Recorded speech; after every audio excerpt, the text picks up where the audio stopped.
so much for coming to the second Off the Clock this summer. I'm really, really excited to introduce to you our stage director, Robert Schneider, our wonderful music director, Elizabeth Hastings, and our fantastic choreographer, Belcik. And they're just going to talk to you about the challenges and the history of Very Good Eddie. So let's listen to them. Thanks, Maria. Thank you. A title that's not done too often. I'm assuming this isn't one you've seen many times before. Has anyone seen the show before? Of course. Great. Okay, good. The hands that I would assume went up. So tonight, what we're going to talk to you a little bit about is the history of Very Good Eddie, and more specifically the time period in which Very Good Eddie takes place, which is the 1910s. When I was first asked to direct this show by Mark Pearson, he said to me, so this is what we have to do for, COVID protocol and stuff. And he said, and the big thing is, all the actors are gonna have to wear masks on their face. And I said, great, for rehearsals, right? He said, no, for the entire performance. And I thought, oh boy. What do we do now? So I was thinking about it. Very Good Eddie takes place in 1913, premiered in 1915. And I thought, how do you justify wearing masks on stage?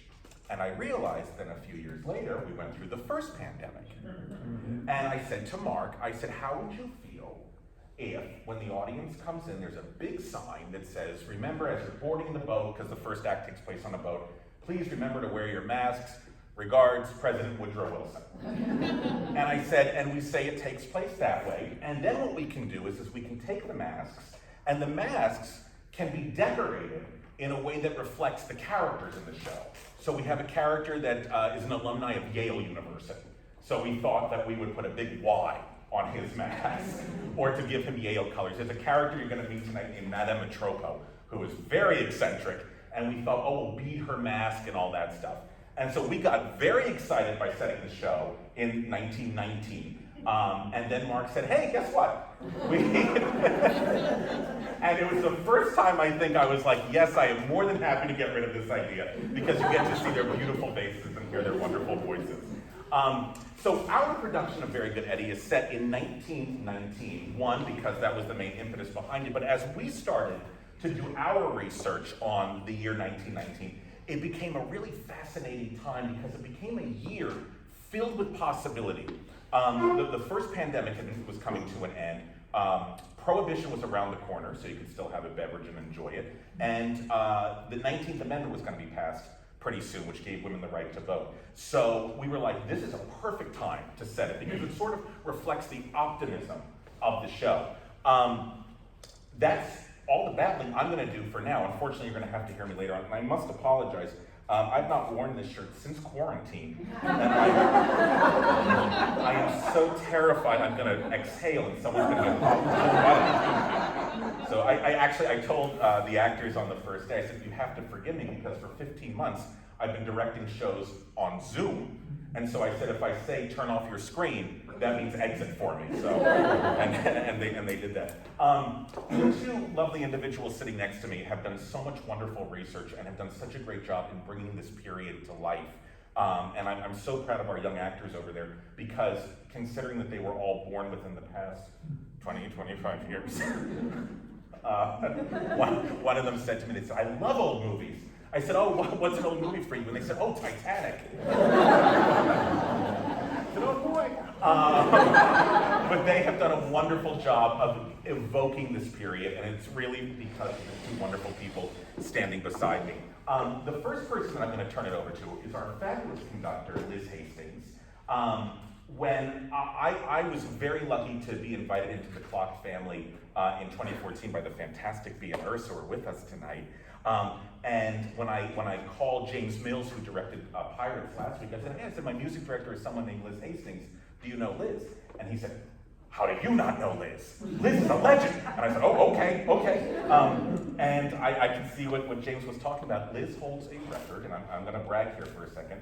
I believe Liz has conducted more shows at CLOC than any other music director up until this point at, this is 65? 65 shows! And my only regret is that I did not get to meet the wonderful, fabulous, brilliant Liz sooner, so I'm so happy that we've got to make up for a lost time. No pressure. No pressure! And I'm turning it over to the brilliant maestro herself, Liz Hastings. Thank you. But enough about 1919. Let me give you some context for 1915, particularly as it relates to Jerome Kern and the music of the time. In 1915, two important composers that died were Alexander Scriabin and Karl, his name just went out the window, Karl Goldmark, who was a Hungarian opera composer. Three people that were born in 1915 were Billie Holiday, Frank Sinatra, and Edith Piaf. If that gives you some idea of what was on the way out or what was coming. If you were a fan of classical music, you were hearing the music of Bela Bartok, Alban Berg, Claude Debussy, Charles Ives, Prokofiev, Rachmaninoff, and a guy named Richard Strauss, who had written Der Rosenkavalier in 1911. And if you're familiar with Der Rosenkavalier, you're going to hear snippets of it tonight. There's a rose-heavy plot twist, it's not a twist, it's just a romance going on, a motif. But you will recognize some mystical chords associated with Der Rosenkavalier. That is very much on purpose. Hit records of the time included Carry Me Back to Old Virginia, It's a Long Way to Tipperary, and Keep the Home Fires Burning. Of course, World War I had started the year before. So a lot of the popular music published during 1915 was war-related, or it was very eclectic all around the globe. I have pages of titles here, they're fascinating. Things like Along the Rocky Road to Dublin, America, I Love You, Araby by a guy named Irving Berlin, The Army of Today's All Right, Dear Old-Fashioned Irish Songs, Don't Fight the Hand That's Feeding You, Everything in America is Ragtime, also by that Berlin fellow. Hello, Hawaii, how are you? Which he's going to explain the significance of that. I Love a Piano. I Wish I Was an Island in an Ocean of Girls by Victor Herbert, as a matter of fact. It's Tulip Time in Holland. Mother, as in M-O-T-H-E-R, that one. Yeah, it's one of the many things you get. NOLA, that one. All right, enough with this list, but there are also that Hula Hula, Home Sweet Home, which is referenced in our show when old Bill Bailey plays the ukulele. We'll come back to ukulele shortly. To put the context of this particular show in the context of the musical theater and opera that surrounded it, we're talking about the era when Sigmund Romberg had come over to the United States and was putting operetta on the map here. There was a legacy of operetta here based on Gilbert and Sullivan, which had been earlier, the French opera comique, and a lot of Austro-Hungarian titles that are familiar to you, or by composers who came here from Hungary and Austria. Lehar, Kalaman, Babes in Toyland by Victor Herbert, premiered in 1903. In 1904, we had Little Johnny Jones by George M. Cohan. 1907 was Merry Widow. 1910, a British musical comedy import called The Arcadians, and Rudolf Frimmel had The Firefly in 1912.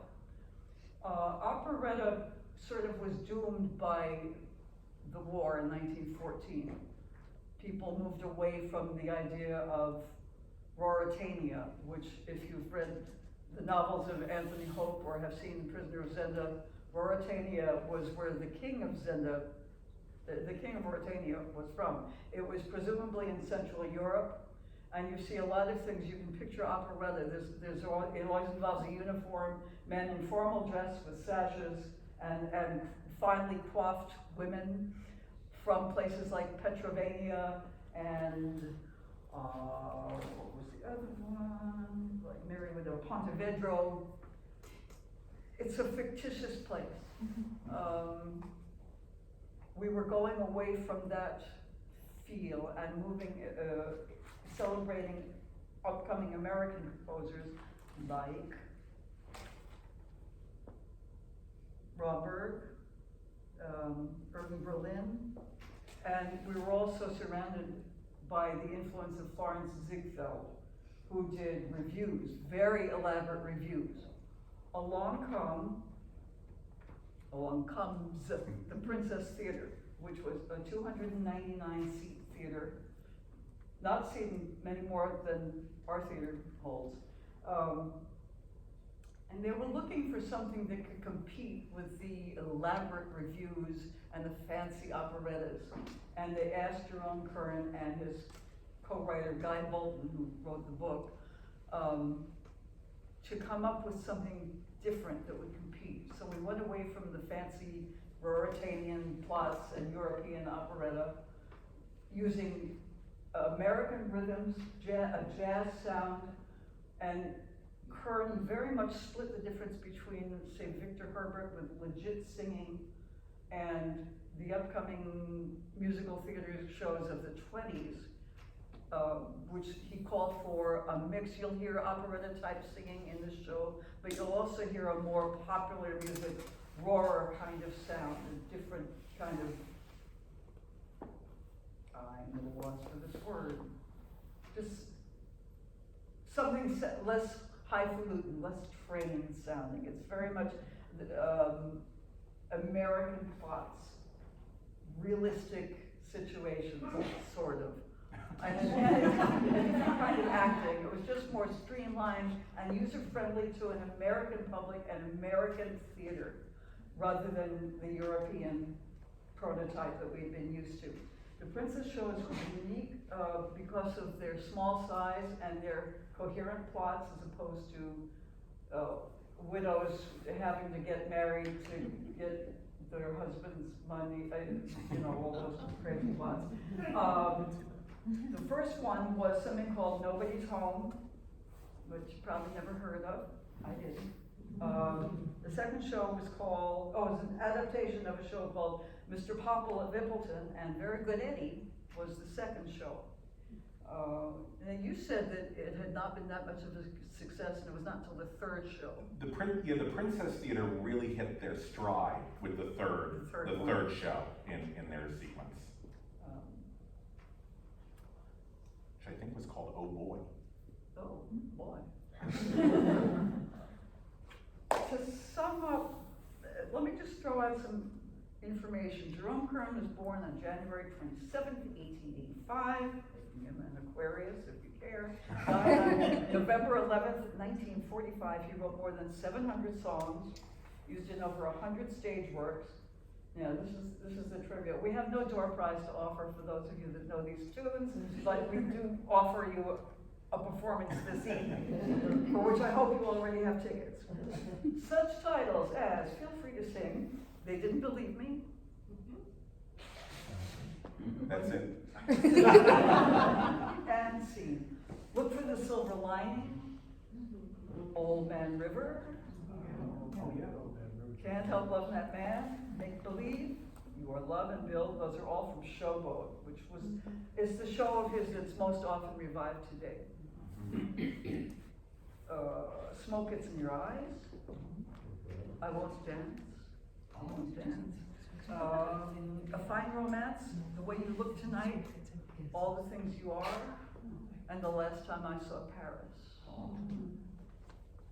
And I'm done. That's how do you For top now. How do you top that list? How do you top that list? Thank you, Liz. Thank you. Liz mentioned what's the song called? Hawaiian.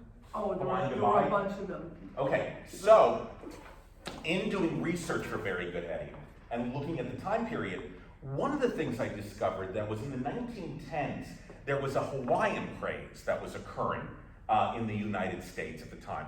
So if you remember, if you look at pictures of people wearing clothing back then, it was all in that Edwardian look, right? So everything was dark grays and dark charcoals.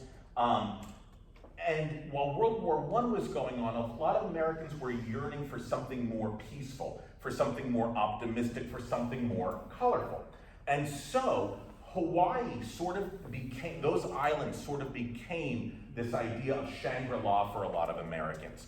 And so there was a lot of Hawaiian imports coming over to the United States.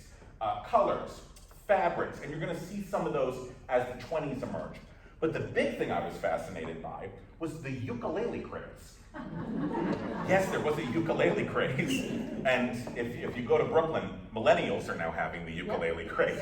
Seriously, it's a very popular instrument. They can all play Somewhere Over the Rainbow, and that's about it. And we're all fine with that. And what was happening was there were a lot of boarding schools that were popping up in the Hawaiian Islands. And American parents were sending their children over to the Hawaiian Islands to these boarding schools, and while they were there, the instrument that they gravitated towards was the ukulele. So they used to then bring the ukulele back when they would come home to the mainland to show their parents, their friends, and their family. And they said just about every single college dorm in the late 1910s, early 1920s, there was a ukulele there. So I did my research, and I thought this was really fascinating, and I said to Liz, I said, hey, did you know that they all played ukuleles? And Liz said, And I said, wait, we have 4 ukuleles at CLOC. And only at CLOC can you kind of hold up a ukulele and say, who wants to learn how to play? You want to learn how to play. And you. And you don't, but you can hand it off to him because he really wants to learn how to play. Here's a chord chart. And we were incredibly fortunate that our percussionist, he's got a couple of degrees, I think music education is one of them, came already knowing how to play the ukulele and turned out to be a wonderful teacher for the 4 people on stage that play it in the show, we'll see. And we also bamboozled the bass player. There's strings. So there was a day when they finally, we've been teaching them sort of 1 chord at a time. I think they need to know 6 chords for this show. And then there was the day when they finally learned that 6th chord, and they were looking at catalogs. They were online saying, you know, you can get a concert ukulele for $60. I started another Hawaiian craze. I know. One of the fun things was after we assigned people ukuleles, you would walk through the campus and you'd see other kids playing ukuleles, and I would go, did we change? No, and so everyone now can pick up the ukulele and they can play. And dance, because it's not just enough to have them hold the ukuleles. Then we said, well, can they do a hula? And that's where this genius comes in. This is Belcik, who's our choreographer. Yes, she's a very special one. If you got to see the wonderful choreography in Pirates last week, you can see her brilliant work tonight in Very Good Eddie. And today I got to watch a run-through of the next show, show number 3, A Gentleman's Guide to Love and Murder, and it is hysterical. And her choreography in that is just as brilliant as the other 2. So to tell us a little bit about dance crazes of the 1910s, here's Belcik. Hi. Well, we can't not talk about the castles, because they basically just changed everything for dance in the 1910s. Irene and Vernon Castle really changed the scope of dance to what it started in the 1910s with them and went to Ginger and Fred and just went on and on from there. So we have them to thank for all of the dance that we have seen throughout the decades since then. So Irene and Vernon Castle met in 1910, and by 1912 they were famous. It's like their career happened so fast together. They are known for the castle walks, which was originally called the one step. Basically, on every downbeat, there's a step, but they're on releve, moving across the floor. I'm sorry, Caitlin, for us novices, what is a releve? Releve is when your heels come off the ground, so you're just on the toes, yeah? So when you walk around like this. So anytime you're dancing in heels, all ladies have to have the weight and the balls of their feet, or else their heels are on you hear this. So every lady on stage has their heels slightly lifted off so that you don't hear that the whole time. Is that painful? You have to have really strong ankles and calves. Okay, great. It's like a workout. So that they're known for the castle walks, and a ton of the animal dances of the 1910s came from the castles because they were animal activists, which I didn't know until I was doing my research, but like the turkey trot, the grizzly bear, the bunny hug, the fox trot, those all came from the castles, and it's because Irene specifically was an animal activist, and actually later in her life, she stopped dancing and just went into activism for helping save animals. So anyways, but they also had, the castle walks turned into castle turns, and you have the tango, all these dance steps formed from the castles, and they really changed ballroom dance. It was known as, I think they called it the devil's dance back then, but it was seen as really sinful to do partner dancing, and the way that they presented partner dancing made it okay. It basically flipped how people viewed partner dancing, and it was because they were so pulled up and how they linked with one another. It wasn't, you weren't grabbing your partner, it was that there was so much air and lightness and you were on your feet. It was almost as if you were dancing without touching and you were gliding across the floor. And we actually got to play with that a little bit in one of the numbers. We decided to have a whole partner dance without anybody touching, based off of how they changed the scope of partner dancing. So anyways, they after the castles, that's where really Fred and Ginger emerged out of the castles, which is interesting. And when Rob said we're gonna have the shows in the 1910s, I was like, I know nothing about the 1910s. I was like, 1920s, I have. There's so many musicals with dance, right, in the 1910s. The 1920s. That's Charleston. I know that era, but I had no idea what happened in the 1910s, so I feel like I just had a whole history course in it, which has been really fun. And sometimes the most fun part about choreographing a show in a time period you don't know well, because you learn it's not just about dance history, you learn about all the history and how everything influences everything else. But they also, so the Castles wrote a book called Modern Dancing that you can still read today, and it basically describes all of the dances that they created during the time.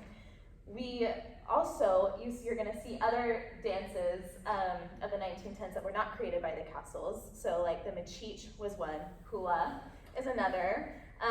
We're going to do the box step, which looks a little bit like the foxtrot the way we've staged it. We also have, what else do we have? Oh, so one of my favorite parts about choreographing in a decade that I don't know is that you get to pull from the decades surrounding it. So what happened right before the 1910s that led into it, and where are we going? And since we're at 1919, where the show is set, we're going into Charleston. But previously, we also had Ziegfeld Follies, right? So we get to play with a lot of that. You'll see there's lots of fans in the show and feathers and the whole Follies girls, like the circles that they do around someone. You get to see all of that in the show. But we also play towards the 20s a little bit and don't quite do the Charleston, but sort of suggest at it in some of these numbers, like I Gotta Dance, which is the number that we talked about earlier with the ukuleles. So it's fun to listen to. I was talking to Liz earlier about this. I kept wanting this song to be faster. I was like, it just feels too slow. It's like I need it to like be, kicked up 4 or 5 notches. And we listened to it fast, and I was like, oh, it can't be this because we're not in 1923 yet, which is when the Charleston was created. And it's so interesting to hear this music that was written just a few years before, and that if you just take it up 5 notches, it sounds like what is being played 10 years later. So it was actually a struggle at first trying to figure out how do I dance to this music that I want to be faster, that I want it to be a Charleston, but we haven't reached that time period yet. So we kept it as it was written, this tempo it was. So we got to pull from the Charleston, which crosses, and instead of crossing, we do stuff straight forward that has that same feel that leads into the Charleston, but isn't quite the Charleston yet. We also play, do we know what the Machich is? Anybody? No? So it's on your heel, and you go heel, down, heel, and it's with your partner. So if I was partnering with someone, we would both be going up, and then you switch and you go back. So I thought, okay, how do we play that, and I Gotta Dance, without partnering? And how do I make it look like we're about to go into the 20s? So we have this motion, and then this is very flapper curl. So we flip the hands, and then all of a sudden, you're in the 20s. And so we had a little bit of fun playing with what was happening right before and where are we going, and that's sort of how I Got a Dance got created in this show.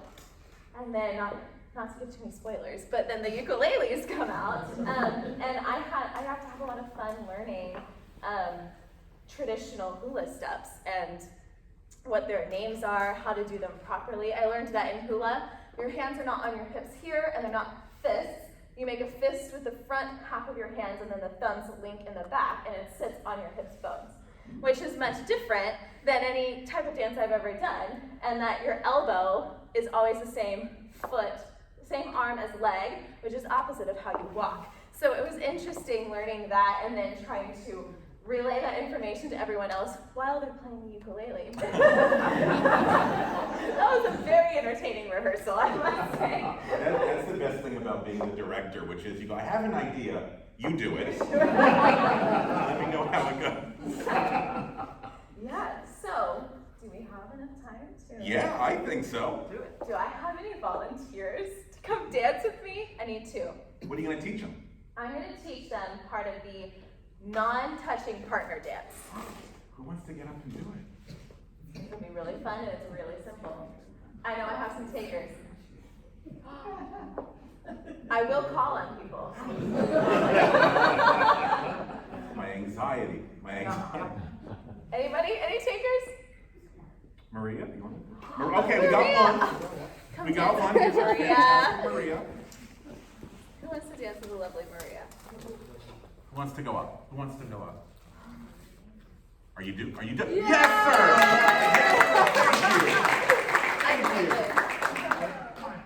Paul, nice to meet you. This is Maria. Okay, let's come center, shall we? Okay. Well, okay. Don't slip and fall. We got a slight slip on here. Okay, so Maria, you're gonna face. Actually, we're gonna switch. So you're gonna face this way. Oh, you're gonna stand right where I'm standing, facing Maria. So this is the dance that I said was inspired by the castles, where everything they do is so lifted that they don't touch. So what we do is we actually put our arms behind our back. I'm gonna stand on your side, Paul. And we're gonna step touch. Downstage, upstage, and then downstage. Hold on, what's step touch? Step touch, you're gonna step one foot and you touch it with the next. Yeah! Brilliant, brilliant! So you go step, touch, and then we do it this way. Step, touch, and we do it one more time. Step, touch, and then we decide we're gonna switch positions. So you're gonna walk, Maria, you're gonna counter this way. Boom, boom, boom, and then face. And then you say, you know what? Nope, it's too much. I have to face away. Yep.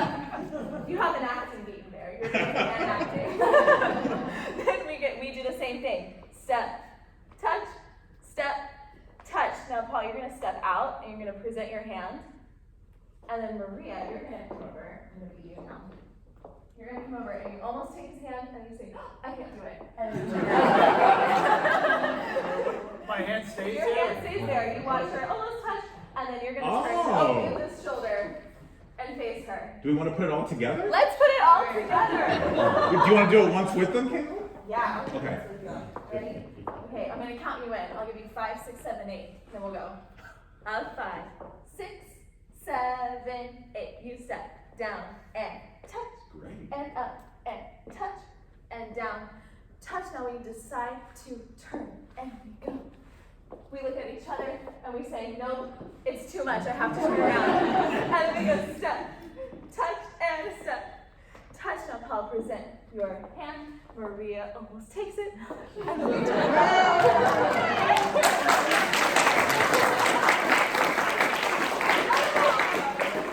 That was great, you two. Thank you. That was amazing. Okay, so now you have to watch out for that choreo today in the show. Paul's going to talk to the dancers afterwards and give notes. This is how you do it. Do the hand turn. Thank you for that. When you see the show tonight, it's very interesting. One of the things we've heard from people who've seen it already as they were leaving is they said, oh, it's so cute, it's so old-fashioned. But at its time, this show was actually pretty revolutionary because the way the show was written, it's one of the first attempts for, and it actually comes along later with Showboat, also a Jerome Kern show, where they're attempting to have the scene easily transition into singing. There are some examples in the show where people are just like, hit it, which is very old school. But there's also times where people are talking and the emotions get so high they have to burst into song. Revolutionary at the time. So even though, while you might be watching it going, oh, this is so sweet, it's so old-fashioned, in 1915, it was a very revolutionary show to sort of break the rules of what people have been expecting out of stories with music. So keep that in mind as you're watching it tonight. Yes? I just want to add something. The review was very popular at the time, which would have dialogue and a song that might or might not have anything to do with each other. And a review could have a dozen composers contributing music to it. It wasn't even by one person with a plot and a through to it. It was a review of songs and skits. Very different from a plot that lasted the entire evening and got resolved at the end. And when you watch it, I think that what they're really setting up is what we're going to then know later on as situation comedy. Because the plot of this, it could be a plot of an episode of Frasier, it could be a plot of an episode of the Dick Van Dyke Show, and you start to see some characters emerge. For example, Eddie, who is very good. No spoilers. You look at that character, and then you think of Barney Fife from the Andy Griffith Show, and you go, oh, I see the parallels. So while the construction of Very Good Eddie might have fallen out of favor in musical theater, television picked it up, and we still can see elements of it today, I think. So we have about 15 minutes left, and if you have any burning questions about anything, we're more than happy. Yes? I have a question. Uh-oh. Had the costumer been able to join us tonight, Yes. what would you have said? Well, he would have said, why am I here? I have 50 costumes to do for you. Actually, he's going to do the next Off the Clock. He's this very talented young gentleman. But in the next show coming up, there is one actor who wears, I believe, about 9 costumes over a 25-minute period. So Thomas said, I'm so sorry. I have to get that ready. What he would have said was, what we found really interesting when we started researching the show, we started looking at 1913, which is when the show takes place, before we moved it up to 1919. And then I said to him, well, we're only going to move it up a few years. It can't be that big of a difference, can it? And he said, no, it's huge. And the big thing that you're going to see in his costumes tonight, which you would not have seen had we said it in 1913, is you're going to see, especially on the women, a lot more skin on the arms, the shoulders, the collar being dropped a little bit, and you're going to see a lot more pastel coloring. So not so much in that Edwardian period, which is what you're really going to see next week with Gentleman's Guide. Yes. Gentleman's Guide, I think, is...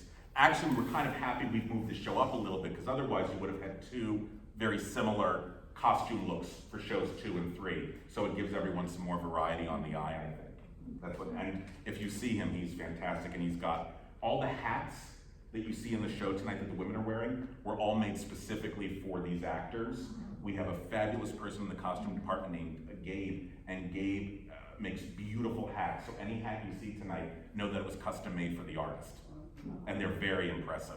There's a character named Georgiana who's married to Eddie, and if you look closely, he's put a bird's nest on the hat with a tiny little bird in it. So look closely. And it's one of those things that maybe we in the audience can't see, but it makes the actor feel more detailed and more specific. So Gabe has done beautiful work, yeah. Are there any questions? Are there any questions about anything? Or is there anything we haven't covered that you'd like us to? Yes? How did the show before? You had full complement. Now you've got half of the actors. Yes. Did you have any losses? Was it better, worse, and in what way? Did you compensate perhaps? It's such a great question, and it's so interesting because Liz was the music director when they did it originally in 2003. Not originally, but 2004. Do you want to answer the first part musically, and I can talk about staging? I do want to answer it. I'm trying to think of what my answer would be. The most important thing is to make sure that you have the named parts. And after that, sometimes there are people that, were they in the show, if we had 32 people, would only sing an ensemble this week, perhaps. We've invented an ensemble of those people that are on stage but not required to be their named part characters. You won't notice any difference, but we've made a lot of people a lot busier. Or we've made a handful of people a lot busier. Where they might have been in the dressing room for a couple of numbers that went by, they're on stage singing along with the two that have the main number, if I'm explaining this well. We're just giving people more to do. Nothing suffers for it. No, and because the show is a farce, having less people on stage, just I think focuses your eye more to what you should be watching. And what's been fun for us is, like Liz was saying, you have to take care of the named parts. And then what we found on this show was everyone had a named part, except they gave us two gentlemen who didn't have any named parts. And we said, well, what the heck do we do with these two guys? And so we came up with the idea. I said, what if they're sailors going back home? And so, okay, and now, oh, wait a minute, there's two girls in the ensemble. What if they're courting those two girls? And what if anything you see with those two sailors tonight and the two young girls, none of that is in the script. That's all stuff that the three of us and the actors all made up together. And we've enjoyed it. We've enjoyed it. That's been really fun. So for me, yes, I miss the orchestra. And yes, I miss the full sound. But from a story perspective, I could not be happier. And what are the sailors' names? I said, you can name yourselves. What do you want to call yourselves? And they said, Buoy and Dinghy. I said, great. Have fun. Have fun. But everything you see tonight with the two gentlemen playing the sailors and the two young ladies that play their prospective girlfriends, all made up by the actors, all made up by us.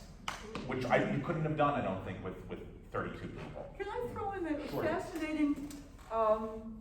We met over Zoom, like so many others, back in May. Mm-hmm. And it was very interesting. We were going through different numbers and making a few cuts of the music, and we'd get to a dance number, and he would give her the scenario that he wanted. He's like, no, I want it to be about love, or was it the hot dogs? And hot dogs bring good things. And Yeah. people are happy to have hot dogs, and when they get hot dogs, they become, you're the way you explain the scenario for every number in the show. I kind of knew this intellectually, but they don't just come on stage and they've learned how to dance and number. There's always a through thread, and I found that fascinating, hearing what was going on in your head. And then choreographers always blow my mind because they not only think on their feet, but they think with their feet, Yeah. which I can't fathom at all. And I think they've done an amazing job. Oh, thank you, Liz. Yeah, there are some numbers in the show because it's an older fashioned show, which is just there for entertainment value. So they sort of stop moving forward, and one of them was a song called Hot Dog. And we're like, what the heck do we do with this number where they sing about hot dogs for 3 minutes? And I said to Caitlin, I said, what if Eddie and his girlfriend that you'll see on the show, I said, what if they're hungry and they want a hot dog, but we've already established in dialogue they don't have money to buy one. I said, so what if it's a game of keep away? I said, what if everyone else gets one and they keep going after it? And by the end, well, you'll see how it ends. But that's actually the fun of it. That's the fun of it, is to go, and then it goes, oh, and what if they did this? And then she says, what if they had that? And the actors come in and go, oh, can I try this? So it's very fun to build up. The nice thing about doing a show like Very Good Eddie, it's not Oklahoma where you know it all so well. And it's not a show like Guys and Dolls where you know it all so well. We have a little bit more latitude, I think, because it's unfamiliar to all of us in this room. You have a question, I believe, yes? The counterpart of that regarding instrumentalists. So, was there the double bass, or is the bass Yes. player stuck Yes, playing in the cello book? there was a part for the double bass, there also would have been parts for the cello and the viola, but yes, there's a part, and there's a part for the percussion too. He has a little more flexibility, like there were certain numbers that we asked him to throw in funny sounds. Like more cowbell, if that means anything. Got it. But yes, there was a pre-existing part, although they played for the ribbon cutting, and I think they just had like a songbook, and I think they kind of won it, which is very impressive. The people that come here, most of them have a stronger background either in classical or musical theater or possibly in the case of the players, jazz, and by the time they finish the summer here, they've become much more well-rounded. Not to mention that in the real world, it could take you 6 years to appear in 9 shows. You come here and knock that off in one summer. It's pretty amazing. I have one more general question. That's 65 shows, congratulations. Thank you. And they're going to retire after How have you seen CLOC develop in terms of the students? Have you seen any changes among the students who come to you, here over the past 65 shows, or do you think they're... question. I think like a lot of other things, it's gotten more competitive as standards are raised and more is demanded of people. Let me speak to the orchestra. For a long time, the history here, it came from the world of Gilbert and Sullivan, and the orchestra complement was based on a classical Gilbert and Sullivan orchestra. So you'd have 2 flutes, an oboe, 2 clarinets, and a bassoon, and usually a trumpet and 2 French horns. And as the jazzier shows and the Broadway, the noisier shows were added, you don't get woodwind parts, you get 5 reed books. And reed number 1 is expected to play flute and piccolo, reed number 2 is oboe and tenor saxophone and maybe a little flute, and reed number 3 is clarinet switching off between alto sax, and people were expected to double. And I had a lot of happy summers where it's like, the clarinet player would show up at the first rehearsal, and I'd say, do you play saxophone? And I remember I could see her petite, dark hair. Do you play saxophone? She said, no. I said, can you spell saxophone?